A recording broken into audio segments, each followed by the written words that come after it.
रही है। ये देखिए अर्नब गोस्वामी तलोजा जेल से बाहर आ रहे हैं। देखिए मीडिया का जमावड़ा पुलिस उन्हें एक तरफ कर रही है। पुलिस अर्नब आगे की सीट पर बैठे अगर तो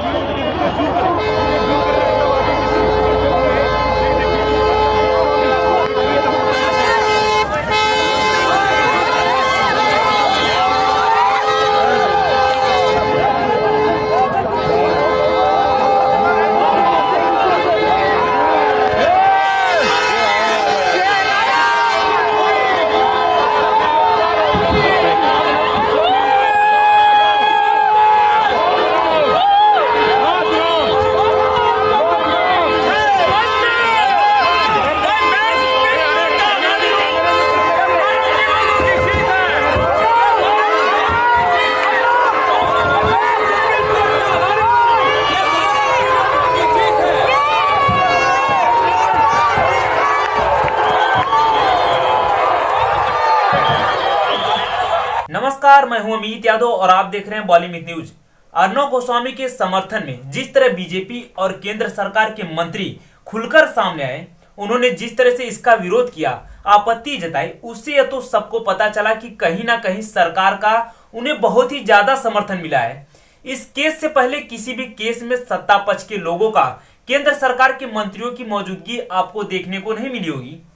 और अब सुप्रीम कोर्ट में उनकी रिहाई को लेकर जो है कई सवाल उठे हैं। सुप्रीम कोर्ट बार एसोसिएशन के अध्यक्ष दुष्यंत ने कोर्ट के महासचिव को पत्र लिखकर गोस्वामी की रिहाई की याचिका पर तुरंत सुनवाई किए जाने को लेकर कड़ा विरोध जताया है।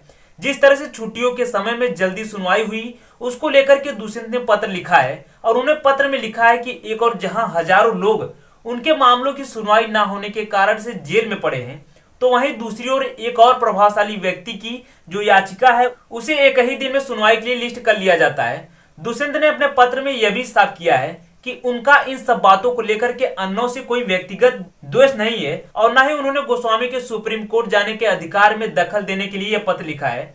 लेकिन उन्होंने सिलेक्टिव लिस्टिंग का मुद्दा उठाया है। साथ ही उन्होंने यह भी जिक्र किया कि उस बात से बेहद दुखी हूं जब भी गोस्वामी सुप्रीम कोर्ट का रुख करते हैं तो उनके मामलों को क्यों और कैसे तुरंत सुनवाई के लिए लिस्ट कर लिया जाता है। और यह बात अगर आप सोचेंगे तो वाकई गौर करने वाली है कि अर्नब के मामले और याचिका पर तुरंत सुनवाई हो जाती है, तो बाकी जो आम नागरिक हैं उनको क्यों इतना लंबा इंतजार करना पड़ता है उनके सुनवाई के लिए। क्योंकि कानून सभी के लिए बराबर होनी चाहिए, क्योंकि चाहे वह हाई प्रोफाइल केस हो या फिर आम तरीके की या आम लोगों की, सबके लिए एक होनी चाहिए। और इसी बात को उठाते हुए दुष्यंत ने लिखा कि गोस्वामी को विशेष सुविधा दी जाती है, लेकिन जो आम लोग होते हैं, आम भारतीय होते हैं, परेशान होने के लिए मजबूर होते हैं। साथ ही उन्होंने पूर्व केंद्रीय मंत्री पी चिदम्बरम का भी जिक्र किया। उन्होंने कहा पी चिदम्बरम जैसे वरिष्ठ वकील के मामले को भी इतनी तेजी से लिस्ट नहीं किया गया था और आपको याद होगा कि उन्हें महीनों जेल में गुजारना पड़ा था, जिसकी केस में अदालत ने अपना फैसला रिजर्व रख लिया था, सुनवाई वहां टाल दिया गया था। उसके बाद भी अचानक से इतनी जल्दी सुनवाई हो जाती है। तो ये जो बात है इसलिए नहीं उठाई गई है कि अर्नब गोस्वामी से किसी को कोई बैर है, बल्कि यह मुद्दा इसलिए उठाया गया है क्योंकि अर्नब गोस्वामी के ही जैसे बहुत से ऐसे लोग हैं जो ऐसे महीनों तक जेल में रहते हैं, जेल में अपने समय बिताते हैं।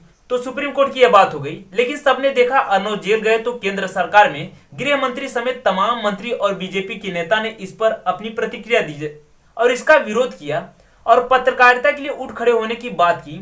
तो इन नेताओं ने इमरजेंसी की जो इस वक्त याद दिलाई। लेकिन आपको बता दें, देश में कई ऐसे मुद्दे हैं, आप देखते भी होंगे, कई ऐसे केसेज हैं जिस पर अगर केंद्र सरकार में बैठे मंत्रियों के हस्तक्षेप होते तो शायद उनका भी कुछ भला हो जाता। लेकिन उन केसेस में जहां उनकी जरूरत होती है वहां से वह बिल्कुल गायब नजर आएंगे। आपको बता दें, आए दिन जो खबर निकल कर आती है, पत्रकारों को जिस तरह से टारगेट किया जाता है, आए दिन उनकी हत्या हो रही है, उनके साथ गलत तरीके के व्यवहार हो रहे हैं, कभी उठाकर जेल में डाल दिया जाता है। अभी यूपी से हाल ही में एक मामला सामने आया था जिसमें जो बीबीसी के पत्रकार थे उन्हें उठाकर जेल में डाल दिया गया। अगर यूपी की बात करूं तो यूपी में पत्रकारों का क्या हाल है वह जग जाहिर है। इसमें ना तो केंद्र सरकार ने एक्शन लिया, ना ही केंद्र सरकार में बैठे किसी भी मंत्री का आपने ट्वीट देखा। लेकिन जब बात अर्नब गोस्वामी का आया तो केंद्र में बैठे जो मंत्री थे वह किस तरह से विरोध करने लगे, किस तरह से सत्ता पक्ष के लोग सड़क पर आ गए, किस तरह बवाल मचाने लगे, वो सबने देखा। खैर, इन सब के बीच आपको बता दें कि अर्नब गोस्वामी ने जेल से रिहाई के लिए हाईकोर्ट का दरवाजा खटखटाया था, लेकिन वहां से उन्हें राहत नहीं मिली थी और अदालत ने उनकी याचिका को खारिज कर दिया था। उसके बाद उनके वकीलों ने सुप्रीम कोर्ट की ओर रुख किया था और अनवय नाइक और उनकी मां की आत्महत्या के मामले में गिरफ्तार पत्रकार अर्णव गोस्वामी को सुप्रीम कोर्ट ने राहत दी, उन्हें रिहा करने के आदेश दिए और अर्णव अब रिहा भी हो गए हैं। लेकिन रिहा होने के बाद सुप्रीम कोर्ट के इतनी जल्द सुनवाई पर सवाल उठने लगे हैं कि किसी विशेष वर्ग के लोगों को या किसी हाई प्रोफाइल केसेस की जो सुनवाई है वह इतनी जल्दी क्यों। इन सब के साथ फिलहाल इस वीडियो में इतना ही। यदि आपको ये वीडियो पसंद आया हो तो चैनल को सब्सक्राइब कर लीजिए। मिलते हैं अगली वीडियो में, तब तक अपना ध्यान रखिए।